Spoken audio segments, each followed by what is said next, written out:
नमस्कार दर्शक बंधु मो सागर चलतु नजर पकईबा आज सकाळ केतोटी गुरुत्वपूर्ण खबर उपरे सेतिपाई वीडियोटी को शेष पर्यंत देखा मोर अनुरोध। वीडियोटी भल लगे वीडियोटी को लाइक करे, चैनल को सब्सक्राइब करे, कमेंट माध्यम जनातु आपण माने मो वीडियो केउ जिल्लारु देखुचंते। चलतु आज सकाळ खबर उपरे नजर पकईबा।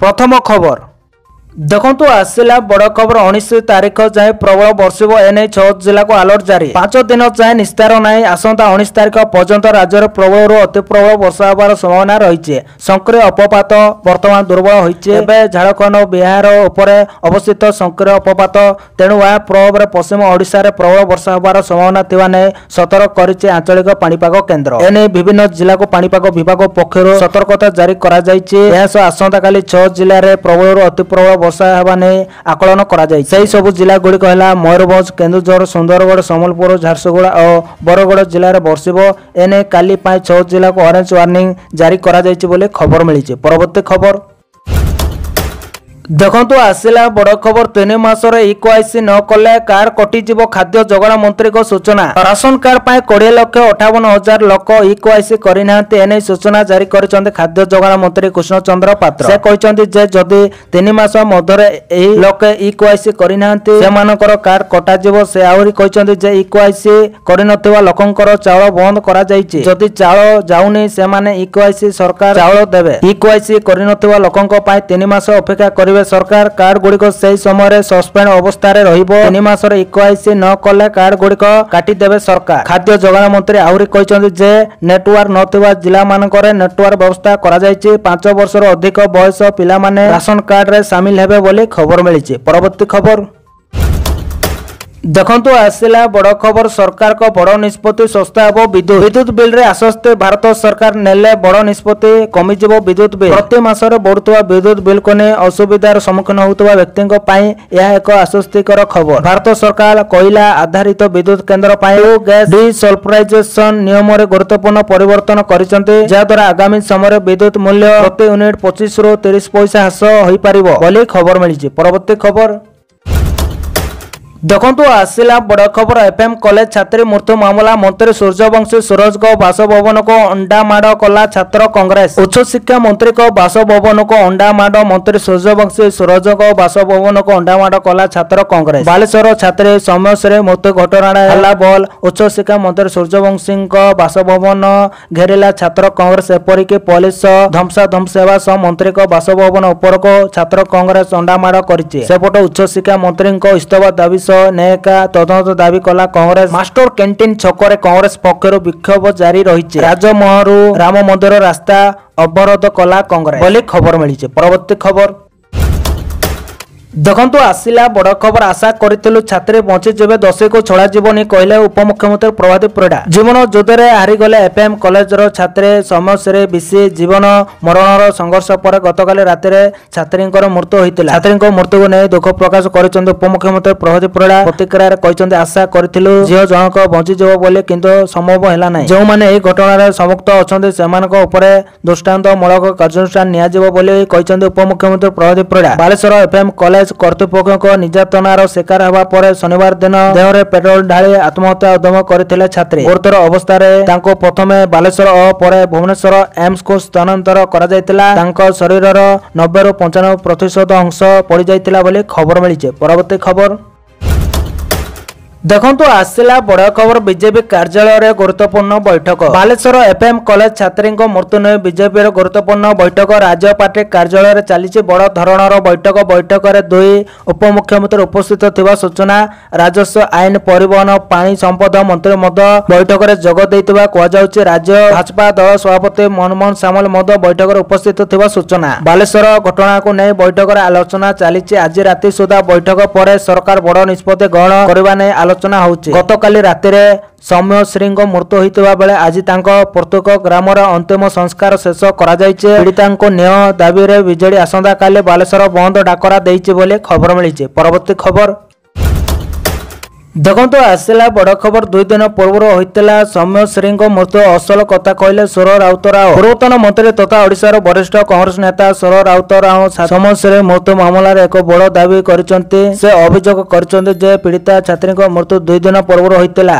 ରାଉତରାୟ ଦାବି କରିଛନ୍ତି ଯେ ରାଷ୍ଟ୍ରପତିଙ୍କ ଓଡ଼ିଶା ଗସ୍ତକୁ ଦୃଷ୍ଟିରେ ରଖି ପୀଡ଼ିତା ଛାତ୍ରୀଙ୍କୁ କେବଳ ହସ୍ପିଟାଲରେ ରଖାଯାଇଥିଲା। କଂଗ୍ରେସ ନେତା କହିଛନ୍ତି ଯେ ମୋହନ ଚରଣ ମାଝୀ ସରକାରରେ ମହିଳାଙ୍କ ଉପରେ ଅତ୍ୟାଚାର ବୃଦ୍ଧି ପାଇଛି, ବଳାତ୍କାର ଘଟଣା ବୃଦ୍ଧି ପାଇଛି। ଏଫ୍ଏମ୍ କଲେଜ ଛାତ୍ରୀ ସୌମ୍ୟଶ୍ରୀ ଜଣେ ମେଧାବୀ ଛାତ୍ରୀ ଥିଲେ। ସରକାର ତାଙ୍କ ପରିବାରକୁ 20 ଲକ୍ଷ ବଦଳରେ 5 କୋଟି ଟଙ୍କା ସହାୟତା ପ୍ରଦାନ କରିବା ଉଚିତ ଏବଂ ଦୋଷୀମାନଙ୍କ ବିରୋଧରେ କଠୋର କାର୍ଯ୍ୟାନୁଷ୍ଠାନ ଗ୍ରହଣ କରିବା ଉଚିତ ବୋଲି ଖବର ମିଳିଛି। ପରବର୍ତ୍ତୀ ଖବର ଦେଖନ୍ତୁ ଆସିଲା ବଡ଼ ଖବର। କଳାହାଣ୍ଡି ଏବଂ ରାୟଗଡ଼ାର 21ଟି ଗ୍ରାମକୁ ଆଲୋକିତ କରିଛି ବେଦାନ୍ତ ଆଲୁମିନିୟମ। ଭାରତର ସର୍ବବୃହତ ଆଲୁମିନିୟମ ଉତ୍ପାଦକ ହେଉଛି ବେଦାନ୍ତ ଆଲୁମିନିୟମ। ଏହି ସଂସ୍ଥା ଓଡ଼ିଶାର କଳାହାଣ୍ଡି ଏବଂ ରାୟଗଡ଼ା ଜିଲ୍ଲାର 21ଟି ଗ୍ରାମରେ 96ଟି ସୌରଚାଳିତ ଷ୍ଟ୍ରିଟ୍ ଲାଇଟ୍ ସ୍ଥାପନ କରିଛି। ଏହି ଷ୍ଟ୍ରିଟ୍ ଲାଇଟ୍ ପୂର୍ବରୁ ଆଲୋକିତ ନଥିବା ଅଞ୍ଚଳରେ ଆଲୋକୀକରଣର એકમાત્ર ଉତ୍ସ ଭାବରେ କାର୍ଯ୍ୟ କରେ। ଏହି ସବୁଜ ପଦକ୍ଷେପ ବାର୍ଷିକ ପ୍ରାୟ 22 ଟନ୍ CO2 ସମକକ୍ଷ ନିର୍ଗମନ ହ୍ରାସ କରିପାରେ ସହାୟକ ହୋଇଥାଏ ବୋଲି ଖବର ମିଳିଛି। ପରବର୍ତ୍ତୀ ଖବର ଦେଖନ୍ତୁ ଆସିଲା ବଡ଼ ଖବର। ଛାତ୍ର କଂଗ୍ରେସ ସାଧାରଣ ସମ୍ପାଦକ ହେଲେ ସାରାସ। ଓଡ଼ିଶା ପ୍ରଦେଶ ଛାତ୍ର କଂଗ୍ରେସ ସାଧାରଣ ସମ୍ପାଦକ ଭାବେ ବଲାଙ୍ଗୀର ଜିଲ୍ଲାର ସାରାସ ସାହୁଙ୍କୁ ନିଯୁକ୍ତି ଦିଆଯାଇଛି। ଜାତୀୟ ଛାତ୍ର କଂଗ୍ରେସ ସଭାପତି ବରୁଣ ଚୌଧୁରୀଙ୍କ ଅନୁମୋଦନ କ୍ରମେ ଜାତୀୟ ଇନଚାର୍ଜ କହ୍ୟା କୁମାର ନବନିଯୁକ୍ତ ସାଧାରଣ ସମ୍ପାଦକଙ୍କ ନାମ ଘୋଷଣା କରିଛନ୍ତି। ଏହି ନିଯୁକ୍ତି ପରେ ସାରାସ ଜିଲ୍ଲା, ରାଜ୍ୟ ଓ ଜାତୀୟ ସ୍ତରର ବହୁ ନେତାଙ୍କୁ ଧନ୍ୟବାଦ ଜଣାଇଛନ୍ତି ବୋଲି ଖବର ମିଳିଛି। ପରବର୍ତ୍ତୀ ଖବର ଦେଖନ୍ତୁ ଆସିଲା ବଡ଼ ଖବର। ସୌମ୍ୟଶ୍ରୀଙ୍କ ମୃତ୍ୟୁ ଘଟଣା ଦୁଃଖ ପ୍ରକାଶ କଲେ ସରକାରଙ୍କ ଉପରେ ବର୍ଷିଲେ ନବୀନ ପଟ୍ଟନାୟକ। ସୌମ୍ୟଶ୍ରୀ ମୃତ୍ୟୁ ଘଟଣାକୁ ନେଇ ଦୁଃଖ ପ୍ରକାଶ କଲେ ବିରୋଧୀ ଦଳ ନେତା ନବୀନ ପଟ୍ଟନାୟକ। ସୌମ୍ୟଶ୍ରୀଙ୍କ ମୃତ୍ୟୁରେ ମର୍ମାହତ ବୋଲି କହିଲେ ନବୀନ। ଦୁଃଖ ପ୍ରକାଶ କରିବା ସହ ଟ୍ୱିଟ୍ କରି ସରକାରଙ୍କ ଉପରେ ବର୍ଷିଛନ୍ତି ନବୀନ। ସେ କହିଛନ୍ତି ବିଫଳ ବ୍ୟବସ୍ଥା କିପରି ଜଣଙ୍କ ଜୀବନ ନେଇପାରେ ତାହା ଭାବିଲେ ବିଚଳିତ ଲାଗୁଛି। ସବୁଠୁ ଦୁଃଖର କଥା ହେଲା ଏହା କୌଣସି ଦୁର୍ଘଟଣା ନୁହେଁ, ଏହା ବିଫଳ ବ୍ୟବସ୍ଥାର ଫଳ। ନ୍ୟାୟ ପାଇବାକୁ ସଂଗ୍ରାମ କରି ଜଣେ ଝିଅଟି ଆଖି ବୁଜି ଦେଇଛି। ସୌମ୍ୟଶ୍ରୀଙ୍କ ଏହି ମୃତ୍ୟୁ ଘଟଣାକୁ ନେଇ ରାଜନୀତି ତେଜିବାରେ ଲାଗିଛି। ଏହି ଘଟଣାକୁ ନେଇ ସରକାରଙ୍କ ଉପରେ ଘନ ଘନ ଆକ୍ରମଣ କରୁଛନ୍ତି ବିରୋଧୀ। ଘଟଣାକୁ ନେଇ ବିରୋଧୀ ଦଳ ନେତା ନବୀନ ପଟ୍ଟନାୟକ ଦୁଃଖ ପ୍ରକାଶ କରିବା ସହ ରାଜ୍ୟପାଳ ଏବଂ କଂଗ୍ରେସ ନେତା ରାହୁଲ ଗାନ୍ଧୀ ମଧ୍ୟ ଦୁଃଖ ପ୍ରକାଶ କରିବା ସହ ସରକାରକୁ ଟାର୍ଗେଟ କରିଛନ୍ତି ବୋଲି ଖବର ମିଳିଛି। ପରବର୍ତ୍ତୀ ଖବର ଦେଖନ୍ତୁ ଆସିଲା ବଡ଼ ଖବର। ଶୁଭ୍ରାଂଶୁଙ୍କୁ ଶୁଭେଚ୍ଛା ଜଣାଇଲେ ପ୍ରତିରକ୍ଷା ମନ୍ତ୍ରୀ ରାଜନାଥ ସିଂ। କହିଲେ ତୁମେ ଆମ ଦେଶର ନାଁକୁ। ଭାରତୀୟ ବାୟୁସେନା ଗ୍ରୁପ କ୍ୟାପ୍ଟେନ ଶୁଭ୍ରାଂଶୁ ଶୁକ୍ଲା ଅନ୍ତର୍ଜାତୀୟ ମହାକାଶ କେନ୍ଦ୍ର ISS ରେ XM-4 ମିଶନକୁ ସଫଳତାର ସହ ଶେଷ କରି ଦେଶ ପାଇଁ ଗୌରବ ଆଣିଛନ୍ତି। ତାଙ୍କର ଏହି ସଫଳତା ପାଇଁ ପ୍ରତିରକ୍ଷା ମନ୍ତ୍ରୀ ରାଜନାଥ ସିଂ ତାଙ୍କୁ ଶୁଭେଚ୍ଛା ଜଣାଇଛନ୍ତି। ମନ୍ତ୍ରୀ କହିଛନ୍ତି ତୁମେ ଆମ ଦେଶର ନାଁକୁ ଶୀର୍ଷରେ ପହଞ୍ଚାଇଛି। ପ୍ରତିରକ୍ଷା ମନ୍ତ୍ରୀ ଶୁଭ୍ରାଂଶୁଙ୍କ ପିତା SD ଶୁକ୍ଲାଙ୍କ ସହ ଫୋନ୍ ଯୋଗେ କଥା ହୋଇ ତାଙ୍କ ସମଗ୍ର ପରିବାରକୁ ଅଭିନନ୍ଦନ ଜଣାଇଛନ୍ତି। ରାଜନାଥ କହିଛନ୍ତି ଯେ ଏହି ମିଶନ କେବଳ ଶୁଭ୍ରାଂଶୁଙ୍କ ବ୍ୟକ୍ତିଗତ ସଫଳତା ନୁହେଁ ବରଂ ଭାରତର ବଢୁଥିବା ମହାକାଶ ମହାକାକ୍ଷାର ପ୍ରତୀକ। ଆଜି ସମଗ୍ର ଦେଶ ତାଙ୍କ ପାଇଁ ଗର୍ବିତ ବୋଲି ଖବର ମିଳିଛି। ପରବର୍ତ୍ତୀ ଖବର ଦେଖନ୍ତୁ ଆସିଲା ବଡ଼ ଖବର। ସପ୍ତାହ ଦ୍ୱିତୀୟ ଦିନରେ ବି କମିଲା ସୁନା ଦର। ଜାଣନ୍ତୁ ଆଜିର ଦର କେତେ। ଦେଶ ଓ ରାଜ୍ୟରେ ଜାରି ହୋଇଛି ସୁନା ଓ ରୂପାର ନୂଆ ଦର। ପ୍ରତିଦିନ ସୁନା ଓ ରୂପା ଦର ନିର୍ଦ୍ଧାରଣ କରାଯାଇଥାଏ। କେଉଁ ଦିନ ଦର କମିଥାଏ ତ କେବେ ବଢିଥାଏ ଆଉ ପୁଣି କେବେ ସମାନ ରହିଥାଏ। ସୁନା କିଣିବାକୁ ଯାଉଥିଲେ ନଜର ପକାନ୍ତୁ ଆଜି ଓଡ଼ିଶା ସମେତ ଦେଶର ପ୍ରମୁଖ ସହର ମାନଙ୍କର କେତେ ରହିଛି ସୁନା ଦର। ଆଜି ଭାରତୀୟ ବଜାରରେ 24 କ୍ୟାରେଟ ସୁନା 49,770 ଟଙ୍କା ରହିଛି। ସେହିପରି 22 କ୍ୟାରେଟ ସୁନା ଦର 51,450 ଟଙ୍କା ରହିଛି। ସେହିପରି ଓଡ଼ିଶା ରାଜଧାନୀ ଭୁବନେଶ୍ୱରରେ 24 କ୍ୟାରେଟ ସୁନା ମୂଲ୍ୟ 10 ଗ୍ରାମ ପିଛା 49,750 ଟଙ୍କା ରହିଥିବା ବେଳେ 22 କ୍ୟାରେଟ ସୁନାର ମୂଲ୍ୟ 51,450 ଟଙ୍କାକୁ ପହଞ୍ଚିଛି। ସେହିପରି ମୁମ୍ବାଇରେ 24 କ୍ୟାରେଟ ମୂଲ୍ୟ 49,750 ଟଙ୍କା ଓ 22 କ୍ୟାରେଟ ମୂଲ୍ୟ 51,450 ଟଙ୍କା ରହିଛି। ଅନ୍ୟପଟେ ନୂଆଦିଲ୍ଲୀରେ 24 କ୍ୟାରେଟ 49,750 ଟଙ୍କା ଓ 22 କ୍ୟାରେଟ 51,450 ଟଙ୍କା ରହିଛି ବୋଲି ଖବର ମିଳିଛି। ପରବର୍ତ୍ତୀ ଖବର ଦେଖନ୍ତୁ ଆସିଲା ବଡ଼ ଖୁସି ଖବର। ଚାଷୀଙ୍କ ପାଇଁ ବଡ଼ ଖୁସି ଖବର। ଏହି ଦିନ ଆସିବ PM କିଷାନର 20ତମ କିସ୍ତି ଟଙ୍କା। ଚାଷୀଙ୍କ ପାଇଁ ଖୁସି ଖବର। ଆସନ୍ତା 20 ତାରିଖରେ କିସ୍ତି ଟଙ୍କା ପଠାଇବେ ସରକାର। କେନ୍ଦ୍ର ସରକାର ଚାଷୀଙ୍କ ପାଇଁ ଏହି ଖବର ଘୋଷଣା କରିବାକୁ ଯାଉଛନ୍ତି। ତେବେ ଜୁଲାଇର ତୃତୀୟ ସପ୍ତାହରେ PM କିଷାନ ଯୋଜନାର 20ତମ କିସ୍ତି ମୋଦି ସରକାର ଜାରି କରିପାରନ୍ତି ବୋଲି ବିଶ୍ୱାସ କରାଯାଉଛି। ସରକାର 2025 ଫେବୃଆରୀ 24ରେ ଏହି ଯୋଜନା ଅଧୀନରେ 2000 ଟଙ୍କାର 19ତମ କିସ୍ତି ଜାରି କରିଥିଲେ। କୃଷକମାନଙ୍କୁ ଆର୍ଥିକ ସମୃଦ୍ଧି ଏବଂ ପ୍ରଗତି ପ୍ରଦାନ କରିବା ପାଇଁ ପ୍ରଧାନମନ୍ତ୍ରୀ କିଷାନ ସମ୍ମାନ ନିଧି ଯୋଜନା ଯୋଜନା ଆରମ୍ଭ କରାଯାଇଥିଲା। ଏହି ଯୋଜନା ଅଧୀନରେ ସରକାର ପ୍ରତି 4 ମାସରେ 2000 ଟଙ୍କାର କିସ୍ତି ଜାରି କରନ୍ତି। ତଦ ଅନୁସାରେ ପ୍ରତିବର୍ଷ 3ଟି କିସ୍ତିରେ 6000 ଟଙ୍କା ସ୍ଥାନାନ୍ତର କରାଯାଏ ବୋଲି ଖବର ମିଳିଛି। ପରବର୍ତ୍ତୀ ଖବର ଦେଖନ୍ତୁ ଆସିଲା ବଡ଼ ଖବର। ଝିଅର ମୃତ୍ୟୁ ପରେ ଏଭଳି କହିଲେ ସୌମ୍ୟଶ୍ରୀଙ୍କ ମା। ଜୀବନ ଯୁଦ୍ଧରେ ହାରି ଯାଇଛନ୍ତି ସୌମ୍ୟଶ୍ରୀ। ଭାଙ୍ଗି ପଡ଼ିଛନ୍ତି ସୌମ୍ୟଶ୍ରୀଙ୍କ ମା ବାପାଙ୍କ ସହ ପୁରା ପରିବାର। ଏହି ପରିପ୍ରେକ୍ଷୀରେ ସୌମ୍ୟଶ୍ରୀଙ୍କ ମା ଝିଅର ମୃତ୍ୟୁ ପାଇଁ ମା ଏଫଏମ୍ କଲେଜ କମିଟିକୁ ଦାୟୀ କରିଛନ୍ତି। କମିଟି ଠିକ୍ ରିପୋର୍ଟ ଦେଲା ନାହିଁ, ସେମାନେ ଝିଅକୁ ମିଶିକି ମାରି ଦେଇଛନ୍ତି ବୋଲି ଅଭିଯୋଗ କରିଛନ୍ତି। ପ୍ରିନ୍ସିପାଲ କିମ୍ବା ଏଚଓଡି ରୁମ୍ ଭିତରେ ପେଟ୍ରୋଲ ଢାଳି ନିଆଁ ଲଗାଇ ଦିଆଯାଇଛି। ମୋ ଛୁଆ ସେପରି କେବେ କରିବନି, ସେ ପୁରା ବିଶ୍ୱାସୀ। ଯେଉଁମାନେ କମିଟିରେ ଥିଲେ ସମସ୍ତଙ୍କ ବିରୋଧରେ କାର୍ଯ୍ୟାନୁଷ୍ଠାନ ଗ୍ରହଣ କରାଯାଉ ବୋଲି ସେ ଦାବି କରିଛନ୍ତି। ଆଉ ଗୋଟିଏ ବର୍ଷ ପଡ଼ିଥିଲେ ଝିଅ କ୍ୟାରିୟର କରିଥାନ୍ତା ବୋଲି ସେ ଗହ୍ୱର କଣ୍ଠରେ କହିଛନ୍ତି। ସରକାରଙ୍କ ଉପରେ ପୁରା ଭରସା ରହିଛି। ଅଭିଯୁକ୍ତଙ୍କ ବିରୋଧରେ ସରକାର କଠୋର କାର୍ଯ୍ୟାନୁଷ୍ଠାନ ଗ୍ରହଣ କରିବେ ବୋଲି ଆଶା ରଖିଛୁ ବୋଲି କହିଛନ୍ତି ବୋଲି ଖବର ମିଳିଛି। ପରବର୍ତ୍ତୀ ଖବର ଦେଖନ୍ତୁ ଆସିଲା ବଡ଼ ଖବର। ଆଜିଠାରୁ ରେଳ ଯାତ୍ରୀଙ୍କ ପାଇଁ ବଦଳିଲା ନିୟମ। ଯଦି ଆପଣ ଟ୍ରେନରେ ଯାତ୍ରା କରୁଛନ୍ତି ତାହେଲେ ଏହି ଖବର ଜାଣି ରଖନ୍ତୁ। ଆଜିଠାରୁ ଭାରତୀୟ ରେଳବାଇ ଯାତ୍ରୀମାନଙ୍କ ପାଇଁ କିଛି ପରିବର୍ତ୍ତନ କରିଛି। ତତ୍କାଳ ଟିକେଟ ବୁକିଂକୁ ସ୍ୱଚ୍ଛ ଏବଂ ସୁରକ୍ଷିତ କରିବା ପାଇଁ ରେଳବାଇ ଏକ ବଡ଼ ନିଷ୍ପତ୍ତି ନେଇଛି। ଆଜିଠାରୁ ତତ୍କାଳ ଟିକେଟ ବୁକିଂ ପାଇଁ ଆଧାର ଆଧାରିତ ଓଟିପି ଯାଞ୍ଚକୁ ବାଧ୍ୟତାମୂଳକ କରାଯାଇଛି। ଏହି ନିୟମ ଅନଲାଇନ୍ ଏବଂ ଅଫଲାଇନ୍ ଉଭୟ ଟିକେଟ ବୁକର୍ସଙ୍କ ପାଇଁ ଲାଗୁ ହେବ। ଅର୍ଥାତ୍ ଆଇଆରସିଟିସି ୱେବସାଇଟ୍ କିମ୍ବା ମୋବାଇଲ ଆପ୍ ମାଧ୍ୟମରେ ତତ୍କାଳ ଟିକେଟ ବୁକିଂ କରିବା ସମୟରେ ଏବେ ଯାତ୍ରୀଙ୍କୁ ଆଧାର ସହିତ ଲିଙ୍କ ହୋଇଥିବା ମୋବାଇଲ ନମ୍ବରରେ ପଠାଯାଇଥିବା ଓଟିପି ଦେବାକୁ ପଡ଼ିବ ବୋଲି ଖବର ମିଳିଛି। ପରବର୍ତ୍ତୀ ଖବର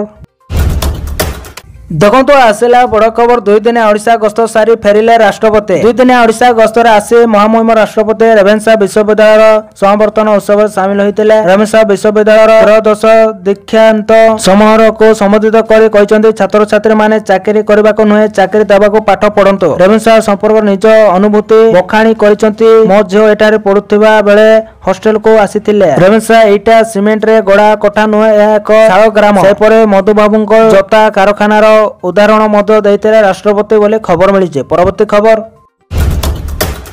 ଦେଖନ୍ତୁ ଆସିଲା ବଡ଼ ଖବର। ଶୁଭ୍ରାଂଶୁଙ୍କୁ ସ୍ୱାଗତ କଲେ ପ୍ରଧାନମନ୍ତ୍ରୀ ନରେନ୍ଦ୍ର ମୋଦି। 18 ଦିନ ଧରି ମହାକାଶରେ ରହିବା ପରେ ମହାକାଶ-ଚାରୀ ଗ୍ରୁପ୍ କ୍ୟାପ୍ଟେନ ଶୁଭ୍ରାଂଶୁ ଶୁକ୍ଲା ଅକ୍ସିୟମ-4 ମିଶନର ଅନ୍ୟ 3 କ୍ରୁ ସଦସ୍ୟଙ୍କ ସହ ପୃଥିବୀରେ ଅବତରଣ କରିଛନ୍ତି। ଶୁଭ୍ରାଂଶୁଙ୍କୁ ସଫଳ ପ୍ରତ୍ୟାବର୍ତ୍ତନକୁ ପ୍ରଧାନମନ୍ତ୍ରୀ ନରେନ୍ଦ୍ର ମୋଦି ସ୍ୱାଗତ କରିଛନ୍ତି। ପ୍ରଧାନମନ୍ତ୍ରୀ କହିଛନ୍ତି, ଶୁଭ୍ରାଂଶୁ ଐତିହାସିକ ମହାକାଶ ଯାତ୍ରାରୁ ଫେରି ଆସିଛନ୍ତି। ସେ ପ୍ରଥମ ଭାରତୀୟ ମହାକାଶଚାରୀ ଭାବେ ଏପରି ସଫଳତା ପାଇଛନ୍ତି। ତାଙ୍କ ତ୍ୟାଗ ଓ ସାହସ କୋଟି କୋଟି ଭାରତୀୟଙ୍କୁ ପ୍ରେରଣା ଯୋଗାଇଛି। ଆଗକୁ ହ୍ୟୁମାନ୍ ସ୍ପେସ୍ ମିଶନ ଗଗନଯାନ ପାଇଁ ଶୁଭ୍ରାଂଶୁଙ୍କ ସଫଳ ପ୍ରତ୍ୟାବର୍ତ୍ତନ ମାଇଲଷ୍ଟୋନ ହେବ ବୋଲି ପ୍ରଧାନମନ୍ତ୍ରୀ ସୋସିଆଲ ମିଡିଆ ଏକ୍ସରେ ଉଲ୍ଲେଖ କରିଛନ୍ତି ବୋଲି ଖବର ମିଳିଛି। ପରବର୍ତ୍ତୀ ଖବର ଦେଖନ୍ତୁ ଆସିଲା ବଡ଼ ଖବର। କାର ପ୍ରେମୀଙ୍କ ପାଇଁ ଖୁସି ଖବର ଏଣିକି ଭାରତୀୟ କିଣିବେ ଟେସ୍ଲା କାର। ମୁମ୍ବାଇରେ ଖୋଲିଲା ପ୍ରଥମ ଶୋରୁମ। ଜଣାଶୁଣା ବୈଦ୍ୟୁତିକ କାର ନିର୍ମାତା ଟେସ୍ଲା ଆନୁଷ୍ଠାନିକ ଭାବରେ ଭାରତ ବଜାରରେ ପ୍ରବେଶ କରିଛି। ମଙ୍ଗଳବାର ଦିନ ମୁମ୍ବାଇର ବିକେସିରେ ଟେସ୍ଲାର ପ୍ରଥମ ଶୋରୁମ ଲଞ୍ଚ ହୋଇଛି। ମୁମ୍ବାଇର ବାନ୍ଦ୍ରା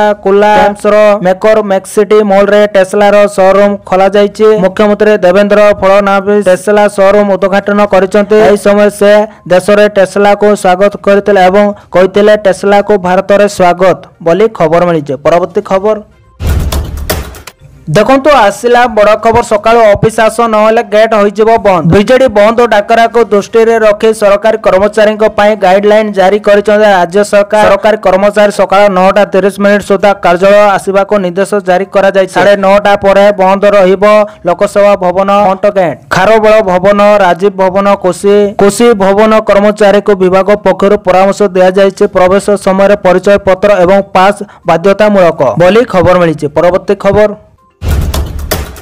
ଦେଖନ୍ତୁ ଆସିଲା ବଡ଼ ଖବର। ବଢିଲା ଅଟୋ ଭଡ଼ା। କର୍ଣ୍ଣାଟକ ସରକାର ବେଙ୍ଗାଲୁରୁ ସହରୀ ଅଞ୍ଚଳରେ ଅଟୋ ରିକ୍ସା ଭଡ଼ା ବୃଦ୍ଧି କରିବାକୁ ନିଷ୍ପତ୍ତି ନେଇଛନ୍ତି। ବେଙ୍ଗାଲୁରୁ ସହରୀ ଜିଲ୍ଲାର ଆଞ୍ଚଳିକ ପରିବହନ ପ୍ରାଧିକରଣ ଆରଟିଏ ଦ୍ୱାରା ଜାରି ବିଜ୍ଞପ୍ତି ଅନୁଯାୟୀ ଆଗାମୀ 1 ଅଗଷ୍ଟ 2025 ନୂଆ ଭଡ଼ା ଲାଗୁ ହେବ। ଏହି ନୂଆ ନିୟମ ଅନୁସାରେ ପ୍ରଥମ 2 କିଲୋମିଟର ପାଇଁ ନ୍ୟୁନତମ ଭଡ଼ା 30 ଟଙ୍କାରୁ ବୃଦ୍ଧି ପାଇଁ 36 ଟଙ୍କା ହେବ ଏବଂ ତାପରେ ପ୍ରତି କିଲୋମିଟର ପାଇଁ 18 ଟଙ୍କା ଦେବାକୁ ହେବ, ଯାହା ପୂର୍ବରୁ 15 ଟଙ୍କା ଥିଲା। ଏହି ଭଡ଼ା ବୃଦ୍ଧି ବହୁତ ବେଙ୍ଗାଲୁରୁ ମହାନଗର ପାଲିକା ବିବିଏମ୍ପି ସୀମା ମଧ୍ୟରେ ଲାଗୁ ହେବ ବୋଲି ଖବର ମିଳିଛି। ପରବର୍ତ୍ତୀ ଖବର देखंतु आसिला बड़ खबर रेलवाई चाकरी पाई संपूर्ण सुजोग मार्च भितर नियुक्ति पाइबे 1 लाख प्रार्थी। भारतीय रेलवाई बंपर नियुक्ति मार्च 2026 सुधा भारतीय रेलवाई 1 लाख पदवी नियुक्ति देवाको जाउचे। प्रकृत में 2024 मसीह रेलवाई बोर्ड नियुक्ति कैलेंडर प्रकाश करथिला जेउतरे 1,08,324 खाली पदवी नियुक्ति घोषणा करा जायतिला। भारतीय रेलवाई रे नियुक्ति प्रक्रिया चलीछि जेतुरो किछि परीक्षार विज्ञप्ति जारी करा जायछि एवं परीक्षा मध्य करा जायछि। ए पर्यंत किछि परीक्षार विज्ञप्ति जारी हेबाको बाकी अछि। मोट मार्च 2024 सुधा भारतीय रेलवाई 1 लाख पदवी नियुक्ति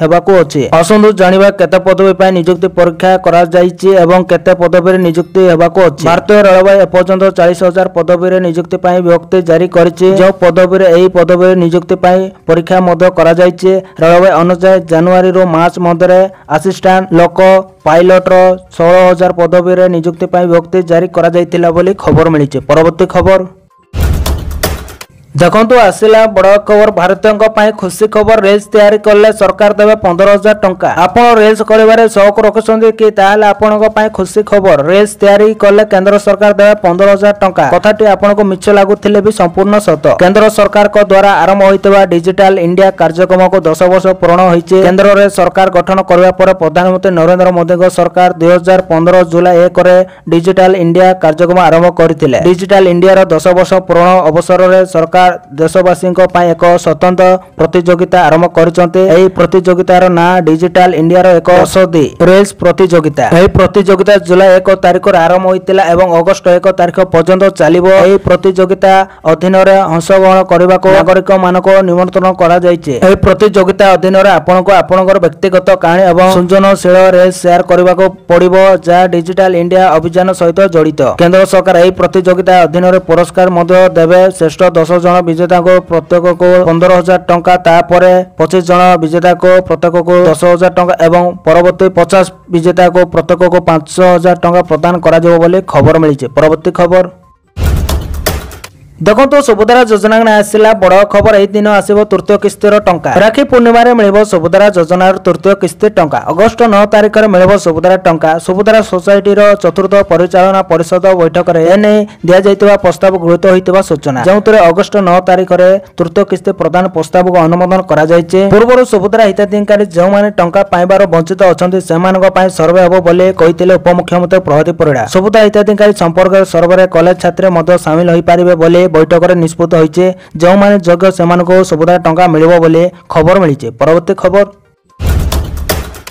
देखंतु आसिला बड़ खबर। भयंकर दुर्घटना घाटी रे खसीगला भैन पर्यंत 5 जन को मृत्यु। जम्मू काश्मीर रो डोडा रे एक भयंकर दुर्घटना घटिছে। एटारे यात्रीवाही भैन अनियंत्रित होई गंभीर घाटी रे खसी पड़िছে। एही दुर्घटना रे पर्यंत 5 जन को मृत्यु घटिছে। सूचना मुताबिक दुर्घटना पर उद्धार कार्य जारी रहिছে एवं आहत होइतबा अन्य यात्री को हॉस्पिटल निया जायছে। एही भयंकर दुर्घटना सड़क दुर्घटना जम्मू काश्मीर रो डेंडा जिल्ला रो कोला अंचल रे घटिছে। सूचना अनुसार एक भैन अनियंत्रित होई गंभीर घाटी रे खसी पड़िছে। 3 जनक मृत्यु घटी। सेहीपरि दुर्घटना 10 जन गुरुतर आहत होती। चिकित्सा पाई एमानको जीएससी बेडा को पठा जाइछि बोली खबर मिलिছে। परवर्ती खबर देखंतु आसिला बड़ खबर। मुख्यमंत्री को बड़ घोषणा। वरिष्ठ नागरिकों को प्रति मासरे मिलिबो 3,000 टंका। राज्य सरकार को बड़ घोषणा। वरिष्ठ नागरिकों पाई मासिक आर्थिक सहायता वृद्धि करने को घोषणा करछन्ते राज्य सरकार। यह अधीन रे 60 रो 69 वर्ष बयसर लोकंक पाई सहायता राशि 2,000 टंका 2,500 टंका वृद्धि करा जायछि। जेतेबेले 70 वर्ष रो अधिक बयसर लोकंक प्रति मासरे 3,000 टंका मिलिबो। से कहछन्ते 60 रो 69 वर्ष बयसर वरिष्ठ नागरिकों पाई मासिक सहायता 2,500